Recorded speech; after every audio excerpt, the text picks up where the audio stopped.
है कि वहां पर वाणी का कोई प्रभाव नहीं पड़ता, वाणी का भी कोई प्रभाव नहीं है। आपकी वाणी चाहे कर्कश हो, आपकी वाणी कर्कश भी होगी, भगवान कर्कश वाणी को भी पवित्र समझकर उसको भी सुन लेते हैं। तो ऐसा नहीं कि हमारी आवाज, हमारी वाणी अच्छी नहीं है तो हम नहीं गाएंगे। अरे गाओ, आवाज, सुर, ये तो आम लोगों के लिए, दुनिया के लिए। भगवान को रिझाने के लिए मैंने क्या कहा? सरलता और तरलता। क्या चाहिए आप में? सरलता और तरलता। तो सरल बनिए, इतना सरल बनिए कि भगवान को आने पर मजबूर होना पड़े। बोल कृष्ण चंद्र भगवान की। तो सूत जी महाराज कहते हैं कि इस महात्म्य में श्री कृष्ण चंद्र जी की एक कथा सुनाता हूं। प्रारंभ कहां से हुआ? हमारे कृष्ण चंद्र जी की कथा। अब सुनिए, सभी ने सुनी है, शमंतक मणि की कथा सुनिए। शमंतक मणि जो भगवान नित्य विराजमान करते हैं अपने गले में। तो सूत जी कहने लगे कि हे ऋषियों, भोजवंशीय शतराजित श्री कृष्ण की द्वारिका में सुख पूर्वक रहते थे। शतराजित जी महाराज बड़े आनंद से रहते थे, सूर्य की बड़ी आराधना करते थे। और हमें भी नित्य सूर्य भगवान को अर्घ देना चाहिए, क्योंकि अभी प्रत्यक्ष रूप में जो देव हैं वो कौन दिखाई देते हैं आपको? सूर्य नारायण। ये प्रत्यक्ष देव है, ये ना आ जाए, ये छुप जाए तो सोचिए विश्व का क्या होगा। इसलिए नित्य प्रतिदिन भाव से जो है भगवान सूर्य को जल अर्पण करना चाहिए। और भगवान सूर्य के परम भक्त हैं ये।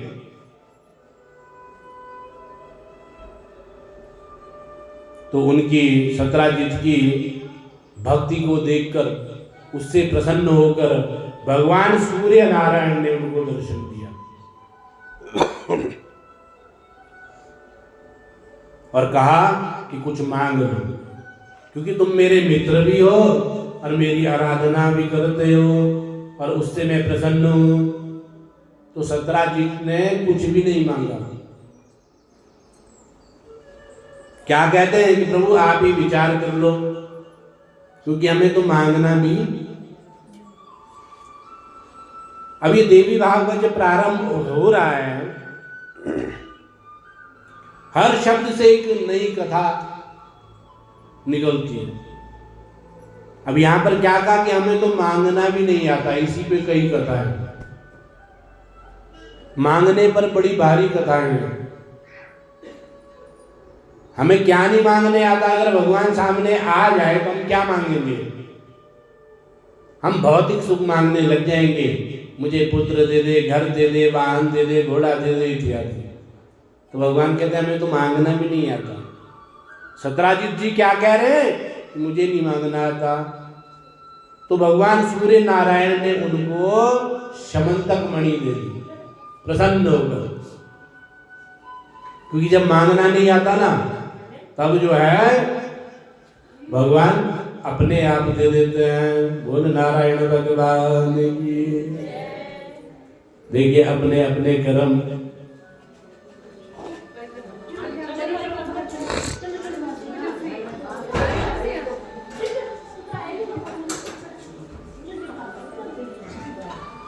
बोल नारायण भगवान की जय।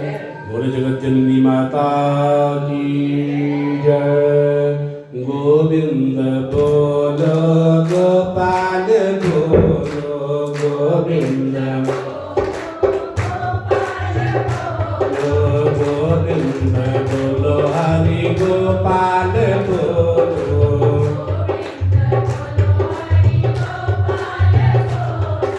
राधा रमण हरि गोविंद बोलो,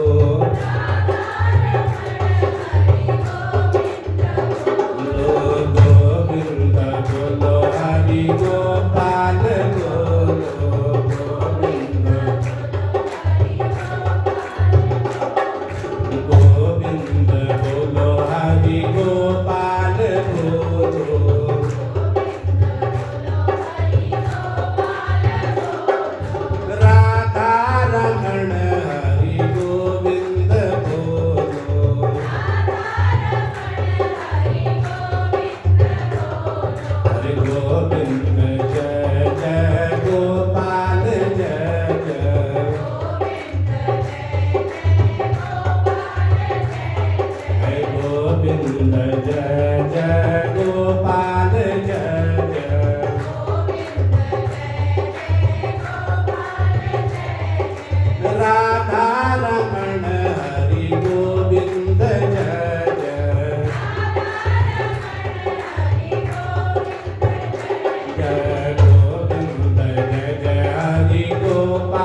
गोविंद गोविंद जय जय हरि गोपाल जय जय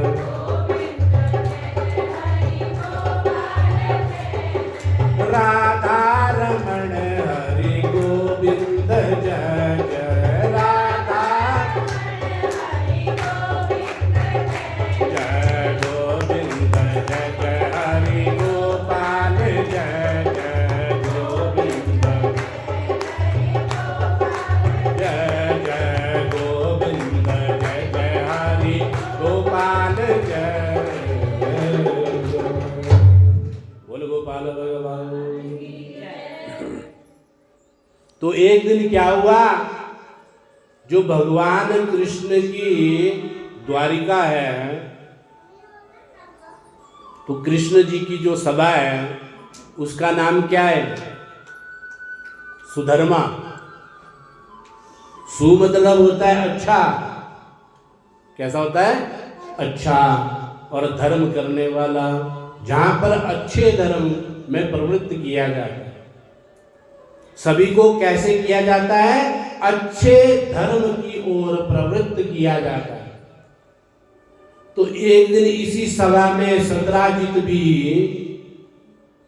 उस मणि को धारण करके आया, और जैसे ही सभासदों ने देखा तो इतना तेज उस शमंतक मणि का कि जैसे सूर्य नारायण भगवान स्वयं ही आ गए हो। और द्वारपालों ने दौड़कर भगवान कृष्ण को बताया कि आज तो भगवान नारायण भुवन भास्कर ही स्वयं आ गए हैं। तो भगवान ने कहा, ये भास्कर भगवान नहीं आए हैं, ये कौन है? ये सत्राजित आ रहा है।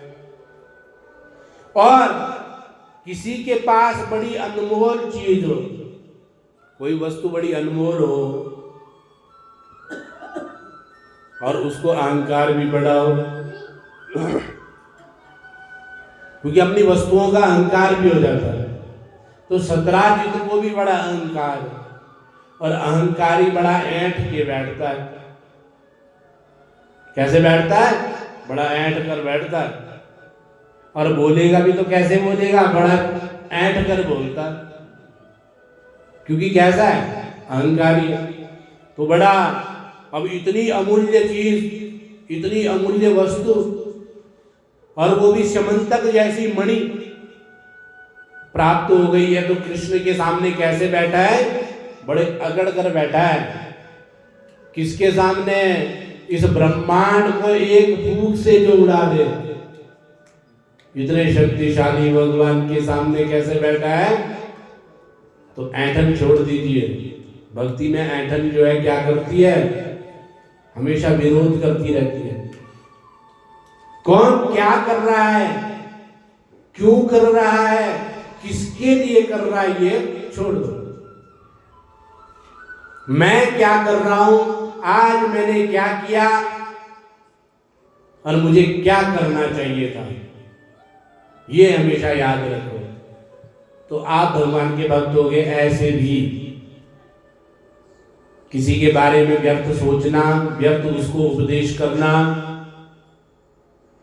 क्योंकि व्यथा पृष्टि समुद्रेषु, अगर समुद्र में वर्षा हो तो उसका फायदा कहां है? कोई फायदा है? तो जो नहीं समझ पा रहा है आपको, तो उसको उपदेश करने की आवश्यकता भी नहीं है। और अगर आप करोगे तो आपसे बड़ा मूर्ख कोई इस धराधाम पर नहीं है। इसलिए प्रयास करो कि हम सुधर जाएं, और हमें देखकर कोई और सुधरता तो बहुत ही अच्छी बात। तो सत्राजित तो बड़ा अभिमान से भगवान के सामने बैठा है। सभी ने प्रश्न किया है। अब मंत्री जी ने भी प्रश्न किया कि सत्राजित, इतनी सुंदर ये मणि, इतनी दिव्य मणि तुझे कहां से प्राप्त हुई? तो क्या कहा कि भगवान सूर्य नारायण मेरे मित्र हैं, परम सखा है, उन्होंने मुझे दी है, ये बड़ी अमूल्य है। और 4 बार सोना देती है नित्य, 40 किलो लगभग होता है। 4 बार 8 बार, 8 बार सोना तो कितना होता है? 40 किलो के लगभग। तो इससे क्या है, इसकी महत्ता क्या है? तो कहते जहां पर ये रहती है वहां पर रोग दोष कष्ट इत्यादि नहीं रह सकते। जब इतनी महिमा इस समंतक की सुनी तो मंत्री जी ने, भगवान कृष्ण के मंत्री ने कहा कि ये तेरे पास क्यों, ये तो हमारे द्वारिकाधीश के पास होनी चाहिए। अगर सबका कल्याण करने वाली ये है तो किसके पास होनी चाहिए? भगवान के पास, क्योंकि सबका कल्याण तो भगवान ही कर सकते हैं। अब सतराजित ने, जैसे हम किसी को कुछ ना देना चाहें और वो मांग ले तो हम क्या करते हैं? ना तो हाँ कहते हैं और ना उत्तर ही नहीं देते। और परम प्रिय चीज कोई मांग ले तो ना मुस्कुराया जाता है ना रोया जाता है, ना देने में बनता है ना रखने में बनता है। तो ऐसे सतराजित को भी हो गया और सभा समाप्त होने से पहले ही जल्दी जल्दी उठकर चला गया कि कहीं भगवान भी ना कह दे कि सतराजित ये मुझे दे दे, और अगर द्वारिकाधीश मांगेंगे उन्हीं के राज्य में मैं सुख से रहता हूं। चक्रवर्ती राजा हैं हमारे कृष्ण, धराधाम के चक्रवर्ती कैसे होते हैं कि पूरी पृथ्वी पर उनका राज्य है, पर हमारा चक्रवर्ती कैसा है? अरे करोड़ों ब्रह्मांड पर भी जिसका राज है। तो ऐसा चक्रवर्ती राजा क्या समंतक मणि मांगता? मन में ऐसा विचार करके कि ये कृष्ण को भी प्रिय लग जाए अगर, और कृष्ण भी इसको मांग ले तो क्या करूंगा, इसलिए जल्दी जल्दी उठकर घर आ जाता है। अब इसके एक भाई और है जिसका नाम है प्रसेन। क्या नाम है? प्रसेन। और ये अपने भाई से बहुत प्रेम करता है। अब ये लोग के जो भाई है उनसे प्रेम करो तो क्या होता है, इस कथा यही सिखा रही है आपको। अगर सबके भाई से प्रेम करो भगवान कृष्ण को दे देता तो ऐसा कुछ कथा में होना ही नहीं था। अब एक दिन प्रसेन ने क्या कहा कि मुझे भी इस मणि को धारण करने का मन बन रहा है। तो इतना प्रेम करता था, उसने भी खोली मणि और उसके गले में बांध दी और वो शिकार करने चला गया। क्षत्रियों का धर्म है, वो शिकार खेलते हैं। शिकार खेलने गया तो वहां एक सिंह ने उसको घोड़े समेत मार दिया। अब वो मणि इतनी चमक रही थी, सिंह को तो पता नहीं कि मणि है, पर चमकती वस्तु देखकर मुंह में उठा ली, चल पड़ा अपनी गुफा की ओर। पर अपनी गुफा में ना जाकर रास्ते में ही परम बलवान कई मनमंत्रों से जो अभी तक जीवित हैं, जामवंत जी मिल गए। ये भगवान के परम भक्त हैं जामवंत जी, और जामवंत जी ने उस सिंह को मार दिया और वो मणि अपने बच्चों को खेलने के लिए दे दी। अब वो बच्चे खेल रहे हैं, क्योंकि भगवान के भक्तों के लिए अमूल्य और मूल्य कुछ भी नहीं होता है। अगर देखिए अमूल्य चीज थी, प्रसेन के लिए अमूल्य थी और सबके लिए अमूल्य थी, पर जामवंत क्या कर रहे हैं, अपने बच्चों को दे दी कि खेलो इससे। ये भक्त की सरलता है, जिसे पता ही ना हो कि इसका मूल्य है क्या, जो मूल्य वो आके ही ना। अब यहां क्या हुआ कि कई दिन बीत गए, जब प्रसेन नहीं आया तो सतराजित भी जो है चिंतित हो गए। और सतराजित की जो स्त्री थी, पत्नी थी, वो प्रसेन से बड़ा प्रेम करती थी, बड़ा वात्सल्य रखती थी, पुत्र भाव से वात्सल्य। तो उन्होंने भी कहा कि प्रसेन इतने दिनों से घर नहीं आया, आप कुछ करते क्यों नहीं।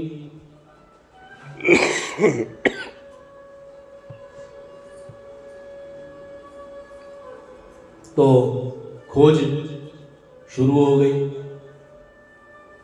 अब खोज शुरू हुई तो प्रसेन का कहीं पता नहीं चला। और हर युग में आपके नाम को खराब करने वाले, एक नहीं बोलूंगा, 100 में से 99 तो आपको प्राप्त होंगे ही होंगे। तो यहाँ भी है, द्वारिका में भी है, तो फिर तो टूटी गंडी है, भारत में हो तो कौन सी बड़ी बात। इतनी महान नगरी कृष्ण की, धर्मा जिसकी सभा का नाम है, जब वहां ऐसे व्यक्ति हो सकते हैं तो हम तो टूटी गंडी में रहते हैं। तो इसलिए ज्यादा परवाह नहीं करनी चाहिए। उस वक्त भी थे ऐसे दिव्य पुरुष। तो एक ने एक के कान में कहा है, ज्यादा नहीं, एक ने एक के कान में कहा कि कहीं उस मणि के चक्कर में, मणि के प्रभाव को देखकर भगवान कृष्ण ने ही तो प्रसेन को नहीं मरवा दिया। ऐसा सबके मन में विचार होने लगा है। अब एक के कान में आप एक बात बोल दो, और क्षमा करें, मातृशक्ति में तो बड़ा, एक माता के कान में आप बोल दो, आपको कोई पैम्पलेट छपाने की आवश्यकता नहीं है, ना कथावाचक का नाम, ना स्थान, आप कुछ मत बताइए, सिर्फ इशारा कर दीजिए। माताएं प्रचार करने में, ऐसा लिखा है शास्त्रों में, कहते हैं पछता नहीं है, जल्दी पचा नहीं पाते। तो ऐसे ही वो बात फैलकर पूरे राज्य में चली गई। अब जब राज्य में चली गई तो हमारे ये कन्हैया लाल जी क्या करते हैं, रात को नित्य अपने राज्य में निकलते हैं, ये वेश बदल करके, कि कहीं मेरे राज्य में किसी को कोई दुख कष्ट कुछ है तो नहीं। इसलिए जब रात को निकले तो वहां पर कैसी होती बातें, ऐसा नहीं कि टूटी गंडी में ही चौक है, वहां भी चौक है, चौराहा वहां भी है, और वहां भी दिव्य दिव्य पुरुष बैठे रहते हैं। हर चौराहे पर देखना आपने, ये दिव्य पुरुष आपको मिलेंगे ही मिलेंगे। तो आपस में बातें कर रहे हैं कि भगवान कृष्ण, देखिए हम क्या सोचते थे इस कृष्ण को, इनके बारे में कितना सम्मान करते थे हम, और इसने प्रसेन को मार दिया एक मणि के लिए। अगर ऐसे कहते कि हमने सुना है कि भगवान कृष्ण ने शायद मारा हो, तब भी कोई पाप न लगता। पर क्या कह रहे हैं कि इस कृष्ण ने मार दिया। अब ये बात पता लगी तो भगवान को बड़ा दुख हुआ, भगवान को बड़ी चिंता होने लगी। एक कथा इस पर और भी आती है, चौथ का चांद, सुना ना? कौन सा चौथ होता है वो, जिस दिन आप पत्थर मारते हो, दूसरे की छतों को खराब करते हो ना, और जब वो आपको गालियां दे, मतलब अब शब्दों का प्रयोग करे, तो कहते हैं कि उसका जो पाप है, दोष है, वो दूर हो जाता है। पर किसी की छत को ना तोड़े, मैं बताऊं, उससे कोई प्रभाव पड़ने वाला नहीं है। तो कहते भगवान कृष्ण ने भी एक दिन कैसे देखा था चौथ के चांद को, जल में, ऊपर भी नहीं देखा, जल में दर्शन हो गए थे। तो ये समंतक मणि उसी का प्रताप है। तो क्या प्रभाव पड़ा है कि सब कहने लगे, अब तो राज्य में सारी बात फैल गई कि कृष्ण ने ही मरवाया है। तो भगवान कृष्ण ने मन में विचार किया कि अब उसको ढूंढना ही पड़ेगा, तो वन में निकल गए और अपने अनुचरों को साथ लेकर चारों दिशाओं में भेजा कि प्रसेन की खोज की जाए। आगे जाकर क्या देखते हैं कि एक सिंह मरा पड़ा, और उस सिंह के जहां पर मरा है वहां से रक्त की बिंदुएं जो हैं एक गुफा की ओर जा रही हैं, और पंजों के निशान कैसे हैं, जैसे रीछ के होते हैं। तो भगवान उस गुफा के पास पहुंच गए, अपने अनुचरों को बाहर ठहराया और उनसे क्या कहा कि मैं अंदर जाकर देख कर आता हूं, तब तक तुम यहीं रहना। अब अंदर गए तो वहां बच्चों को उस मणि से खेलते देखा। अब जैसे ही लेने का प्रयास किया तो बच्चे कैसे होते हैं पता है? आपके बच्चे से कोई कुछ छीन रहा हो तो क्या करता है, वो शोर मचाता है। तब तक जामवंत जी आ गए और बड़ा युद्ध हुआ। जामवंत जी का भगवान कृष्ण से बहुत युद्ध होने लगा। ऐसे ही करते करते जो है 12 दिन बीत चुके हैं। कितने दिन हो गए? 12 दिन। अब जो अनुचर थे वो 12 दिन से बाहर ही खड़े थे, तो वो तो अपने नगर को चले गए।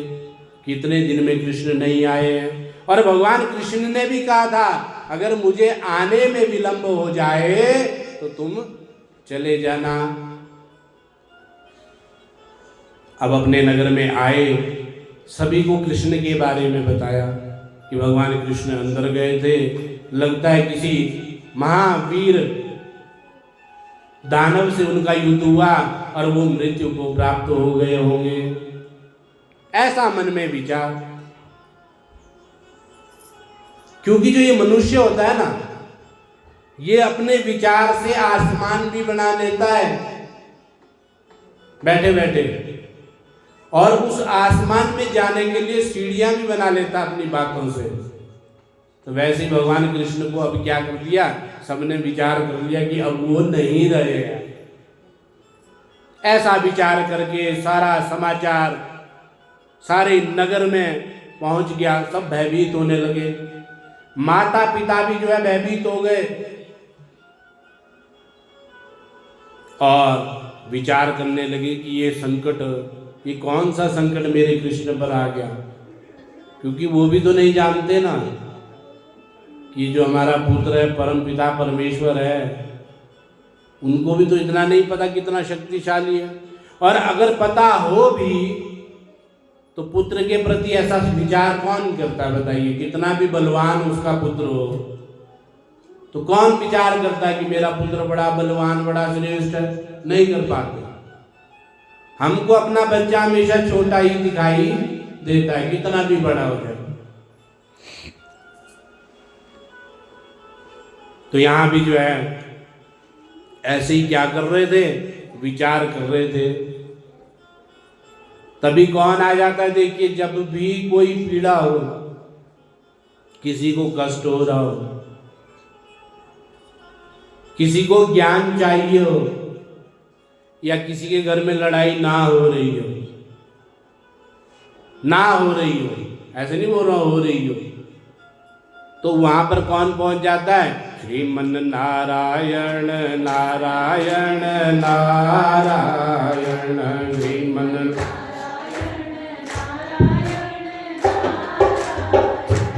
लक्ष्मण नारायण नारायण नारायण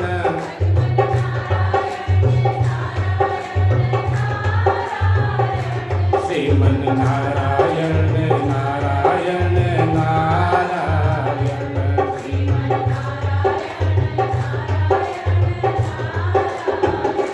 लक्ष्मी नारायण नारायण नारायण लक्ष्मी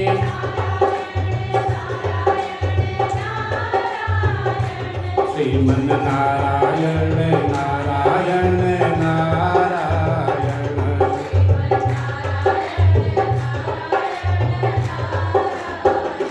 बद्री नारायण नारायण नारायण बद्री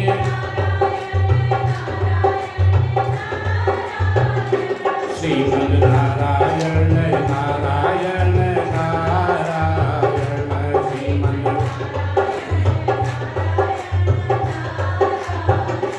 श्रीमन नारायण नारायण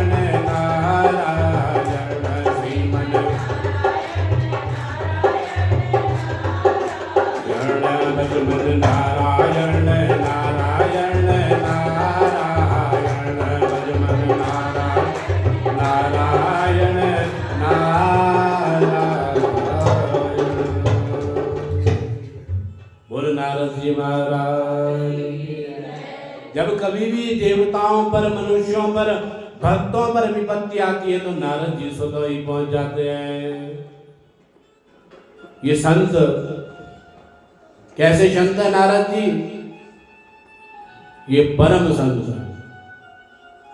और जिसके घर में संत आ जाए, क्या कहते हैं कि संत समागम हरि कथा, तुलसी दुर्लभ दोय, सुत धारा और लक्ष्मी, ये तो पापी के भी हो। संतों का समागम कब होता है? जब मनुष्य के पुण्यों का पुण्य प्रकट होता है, भाग्य उदय होता है। बुलाकर नहीं, जब स्वयं प्रकट हो रहे हैं। तो नारद जी को प्रणाम किया, अपनी व्यथा सुनाई है कि मेरे पुत्र कृष्ण ऐसे गया था, 12 दिन हो चुके हैं, अभी आए नहीं, क्या किया जाए, किस देवता का मैं पूजन करूं? यही तो माता कहती है, जब पुत्र पर कोई आपदा आ जाती है तो माता यही तो प्रश्न करती है, ऐसा ही तो विलाप करती है कि मैं किस देवता का पूजन करूं, किसको मनाऊं जिससे मेरा कृष्ण लौट आए। तो नारद जी ने कहा कि आपको कृष्ण जन्म की याद तो होगी। जो अष्टम गर्भ था वो भगवान कृष्ण थे, सबको पता है। सप्तम गर्भ में कौन थे? जिनका नाम संकर्षण, बलदाऊ, बलराम, और उनका संकर्षण करके मतलब निकाल करके दूसरे गर्भ में धारण करवाया। और वहां कौन आई थी? योग माया, भोर योग माया मैया। और उसी योग माया का आपने पूजन किया था वसुदेव। कथा क्या है कि आप जब कारागार में थे, आपके पुत्रों को कंस मार रहा था, तब आपके मन में विचार आया कि मैं अपने पुत्र को कैसे बचाऊं। और आकाशवाणी ने भी कहा था कि अष्टम पुत्र, तो उसको बचाना तो परम आवश्यक है। तो क्या करूं? तो सप्तम गर्भ से जो योग माया आई थी, और कंस ने जैसे ही पत्थर पर पटका तो माता अष्टभुजी रूप होकर आकाश में सदृश होने लगी।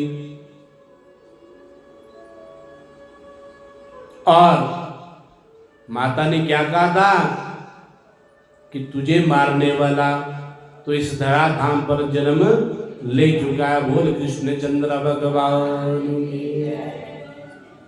और उन्हीं माता के प्रभाव से तुम्हारे कृष्ण भगवान जो हैं, तुम्हारे पुत्र जो कृष्ण हैं, वो जब उत्पन्न हुए तो उन्हीं योग माया ने निद्रा रूप धारण करके, कैसे कि या देवी सर्वभूतेषु निद्रा रूपेण संस्थिता, नमस्तस्ते नमस्तस्ते नमस्तस्ते नमो नमः।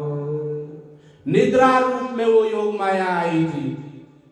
सब पहरेदार इत्यादि सब सो गए थे और आपको आपके पिताजी ले गए थे। और जब तक वापिस नहीं आए, उस योग माया ने, उस निद्रा ने उनको छोड़ा नहीं। और तब तुमने आराधना की थी उस महाशक्ति की, उसी की आराधना करो। और तुम नवाह,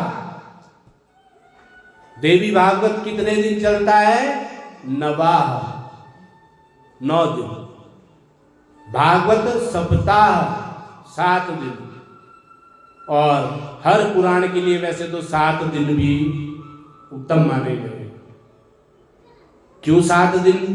क्योंकि मनुष्य के जीवन में होते ही 7 दिन है। 8वां दिन गिना दे कोई तो बताए। रविवार से लेकर शनिवार तक कितने दिन हुए? तो कथा क्यों कहते हैं कि 7 दिन में तुम्हारी मृत्यु हो जाएगी और तुम भागवत पुराण सुन लो। परीक्षित जी को यही कहा था। पर वो 7 दिन कौन से हैं? क्योंकि मनुष्य के जीवन में जब उसकी मृत्यु होती है तो इन्हीं 7 दिनों के अंदर ही होती है, उससे बाहर 8वां दिन कोई बना ही नहीं है। इसलिए कथा में सप्ताह लिखा है कि 7 दिन सुनोगे तो मोक्ष की प्राप्ति हो जाएगी। तो किसी के जीवन में आज तक जो है 8वां दिन नहीं आया है, तो ये 7 दिन कहने का अर्थ यही है। तो नवाह और शिव महापुराण, ये नवाह और एकादशा 11 दिन की कथा भी होती है और नवाह भी कथा होती है। तो यहां पर सारा वृतांत नारद से जाना। नारद ने कहा कि तुम देवी भागवत महापुराण की कथा का श्रवण करो, अनुष्ठान करो, जिसको करने से माता प्रसन्न हो जाती है और मनोवांछित फल देती है। तो वसुदेव जी ने क्या किया है, नवरात्र विधान किया। सभी को नवरात्र विधान करना चाहिए, चाहे वो शाक्त हो, वैष्णव हो, शैव हो, कोई भी हो, क्योंकि बिना शक्ति के कुछ भी प्राप्त होने वाला नहीं है। अगर आप नाम जप भी कर रहे हो तो उसी शक्ति के होने से कर रहे हो, क्योंकि वाणी से अगर वो शक्ति निकल जाए तो वाणी हिला नहीं पाओगे, जीवा हिलेगी नहीं। और मन में जो मानसिक शक्ति होती है वो भी चली जाए तो मन भी निर्जीव हो जाता है, मानसिक जप भी नहीं कर पाओगे। तो यहाँ पर जो है शक्ति की बड़ी महिमा बताई है। शक्ति के बिना इस धरा धाम पर एक पत्ता तक नहीं हिल सकता। तो उन माता के नवा यज्ञ का आयोजन किया गया और गर्ग मुनि को बुलाया गया। नवा करने के लिए किसको बुलाया है, गर्ग मुनि को। उनका यथोचित सम्मान किया गया और गर्ग मुनि को वसुदेव जी ने बताया कि ऐसी आपदा मुझ पर आ गई है, आप देवी भागवत महापुराण का अनुष्ठान करो। तो जैसी अनुष्ठान प्रारंभ हुआ, 7वें दिन की कथा हुई, 8वें दिन की कथा हुई, 9वें दिन देवी भागवत का जब आया, महात्म्य का जब निरूपण किया गया, यज्ञ इत्यादि हुआ, सभी को जो है भोजन इत्यादि की व्यवस्था की गई है, माता का प्रसाद सभी को दिया जा रहा था, तभी जो है भगवान कृष्ण चंद्र भी आ जाते हैं। बोल कृष्ण चंद्र भगवान। और कैसे आए हैं, सपत्नी का आए हैं। क्योंकि जब जामवंत जी से युद्ध हुआ, ये प्रसंग अलग ही है कथा का, कि जामवंत जी से जब युद्ध हुआ, 12 दिन 17 दिन 18 दिन हो गए अब तो, और तब भी ना जामवंत जी हारते ना कृष्ण चंद्र जी हारते हैं। क्योंकि जामवंत जी ने ब्रह्मा जी के अवतार माने जाते हैं। जामवंत जी आंशिक अवतार किसके हैं, किनका अंश है, ब्रह्मा जी के।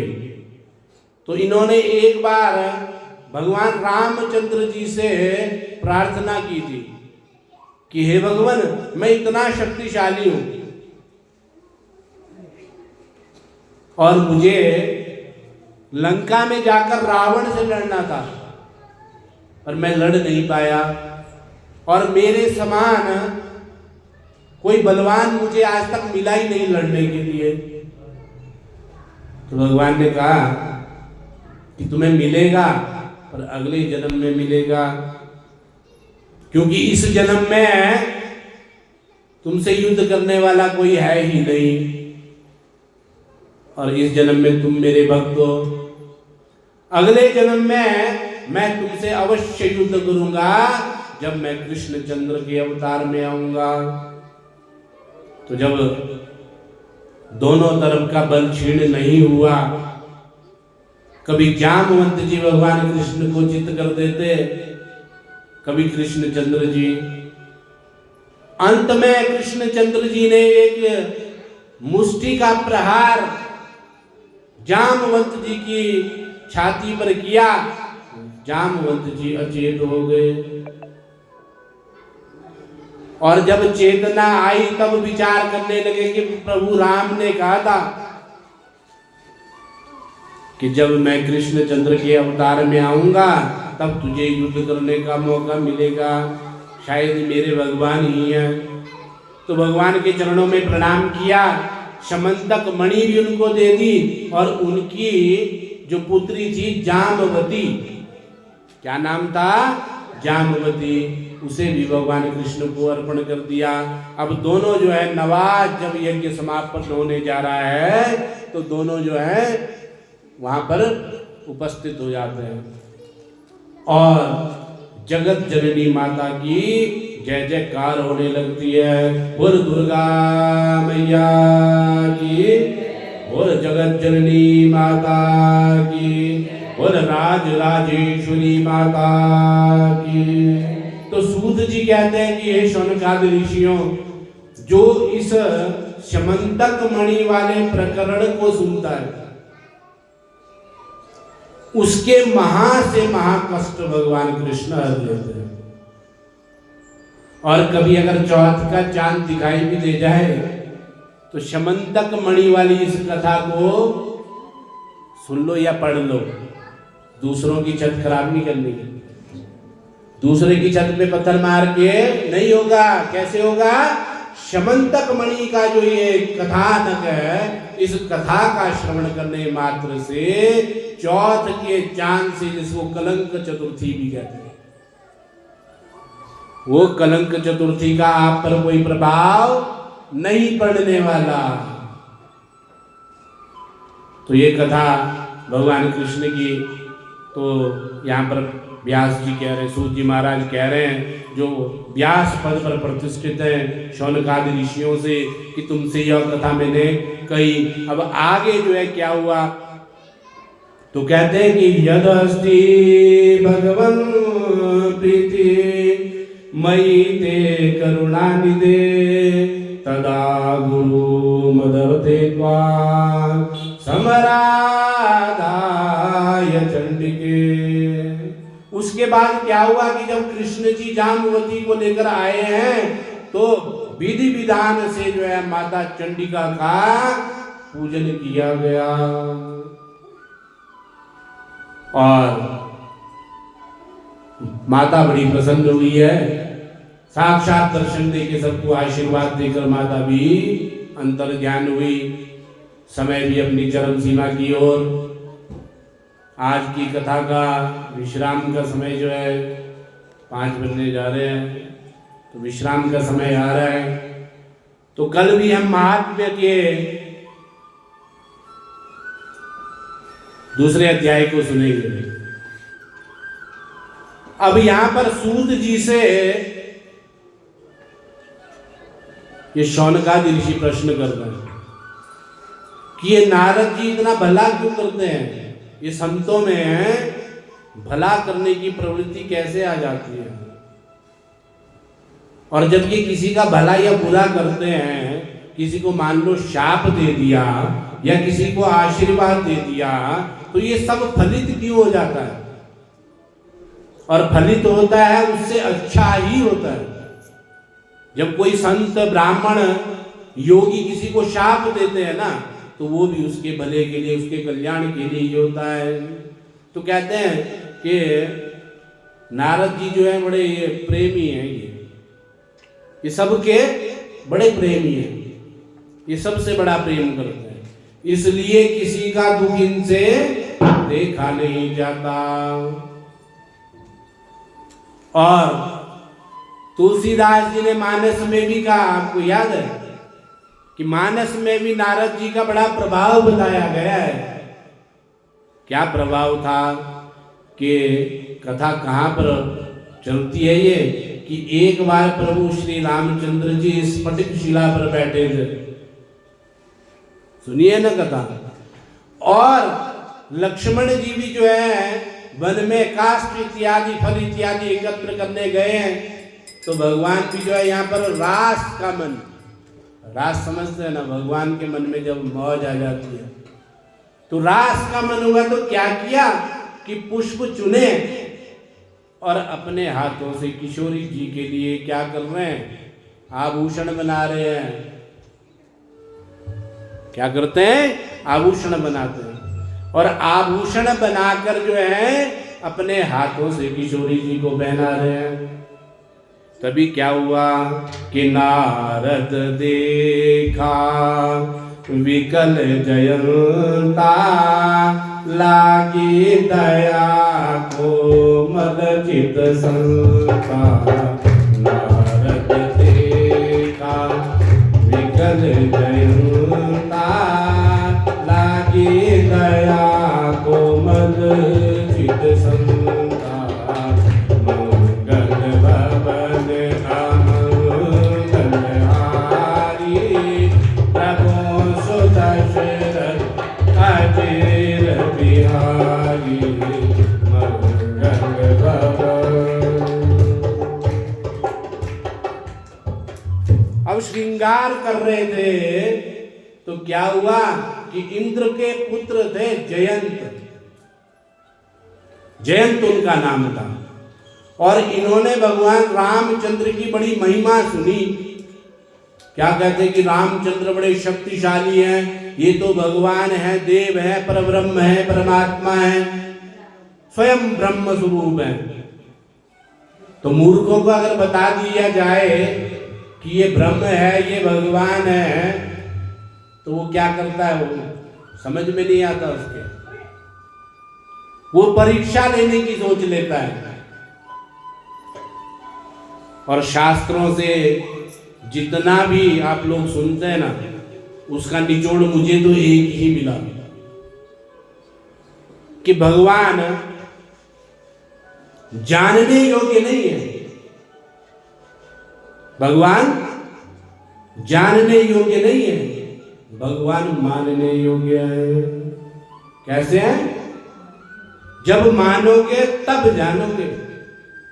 अगर जानने का प्रयास किया तो कभी जान भी नहीं पाओगे और मान तो कभी पा ही नहीं सकते। अब इसके मन में भी यही विचार हुआ कि देखता हूं कितना शक्तिशाली परब्रह्म परमात्मा है। और क्या किया कि कौवे का रूप धारण किया और माता के चरणों में क्या कर दिया? चोंच का प्रहार कर दिया।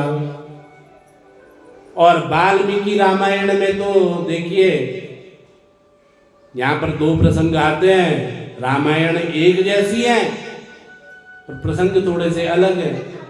कैसे अलग है? वाल्मीकि जी है गुरु, तो गुरु अपने शिष्य के प्रति कोई मर्यादा बोलने में नहीं रखते हैं। और तुलसीदास जी जो है क्या है? दासानुदास। लिखा ना, मैं तो मूर्ख हूं, अधर्मी हूं, कुकर्मी हूं। तो उन्होंने बड़ा क्या किया है? बड़ा सम्मान किया है।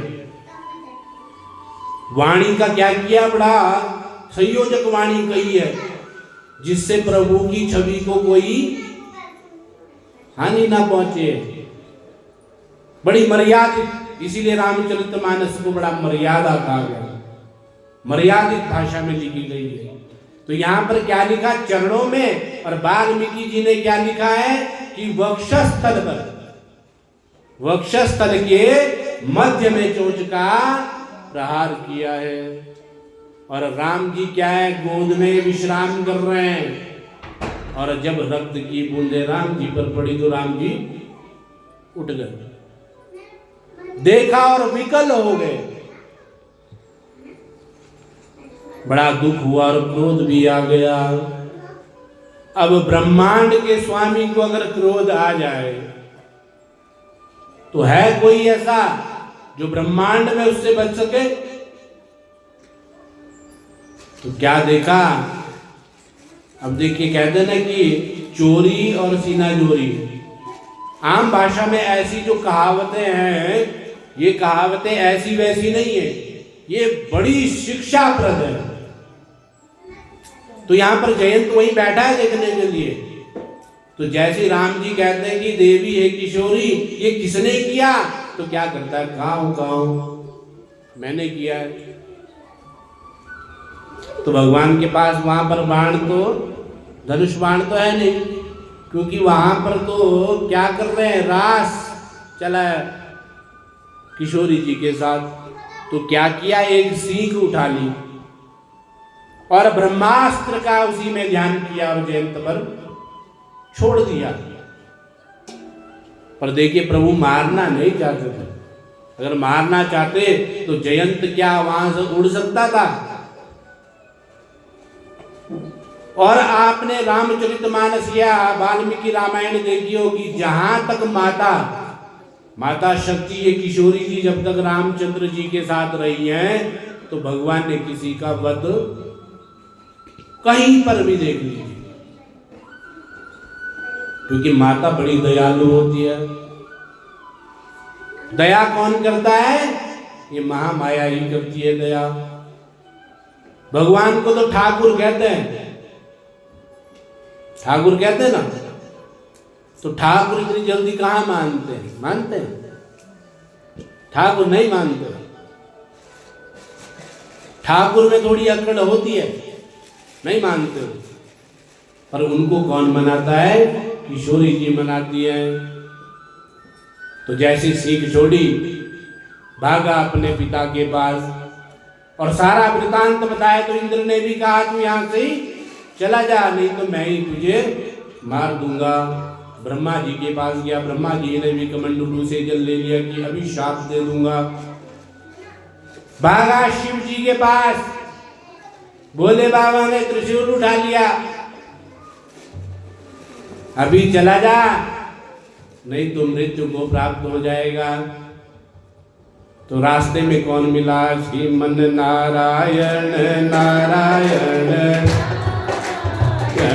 श्रीमन नारायण नारायण नारायण भजमन नारायण नारायण भजमन नारायण नारायण श्रीमन नारायण नारायण गुरु नारायण भगवान की। नारद जी मिल गए और नारद जी को बड़ी दया आ गई, क्योंकि संत हृदय नव नीत समाना। संतों का हृदय कैसे होता है? नवनीत के जैसा। नवनीत मतलब मक्खन। मक्खन कितना कठोर होता है। तो हृदय में बड़ी वेदना हुई इसको देखकर कि इसकी रक्षा अब कौन करे। तो कहते हैं कि हे जयंत, तेरी रक्षा का उपाय मैं तुझे बताता हूं। क्योंकि जिसने राम से द्वेष कर लिया और जिसको मेरे प्रभु राम ने मारने का विचार कर लिया, तो उसको इस ब्रह्मांड में कोई बचा नहीं सकता। और जिसको बचाने का भगवान ने सोच लिया तो उसे कोई मार नहीं सकता। तो उपाय क्या है? तू किशोरी जी के चरणों को पकड़ ले। तो जाता है विकल जयंत और किशोरी जी के चरणों को पकड़ लेता है। तो किशोरी जी जब क्षमा कर देती हैं तो कहा कि ये मेरा पुत्र है प्रभु, आप इसको क्षमा कर दीजिए। और इस धरा धाम पर, इस पृथ्वी पर, इस ब्रह्मांड में सब मेरे पुत्र हैं। सब क्या है? मेरे पुत्र हैं। आप इन पर दया करो। इसीलिए भगवान ने क्या किया? भगवान ने देखा कि एक जयंत, इसने इतने बड़ा पाप किया, इसको मारने नहीं दिया। और किशोरी जी के प्रति जो है अपराध किया है, तब भी मारने नहीं दिया।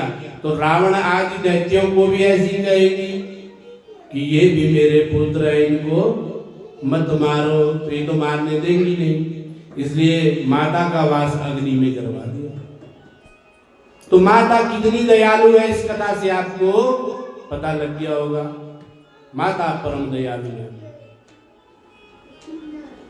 और उन माता के चरित्रों को आप सुन रहे हैं, इसलिए आप भी बड़े धन्यता के पात्र हो। उस राज राजेश्वरी के चरित्रों को जो सुनता है उसके जीवन से हमेशा के लिए कष्ट दूर हो जाते हैं और उसके हृदय में जो है हमेशा भक्ति का निवास हो जाता है। बोल राज राजेश्वरी मैया की। अब आप लोगों में से कोई मैया का कोई भजन गाना चाहता है, कोई माताएं बहनें, तो आप एक बार जो है भजन गाएं और उसके उपरांत आरती, फिर कल का प्रसंग कल सुनाएंगे आपको। बोले कृष्ण चंद्र राधा भगवान की।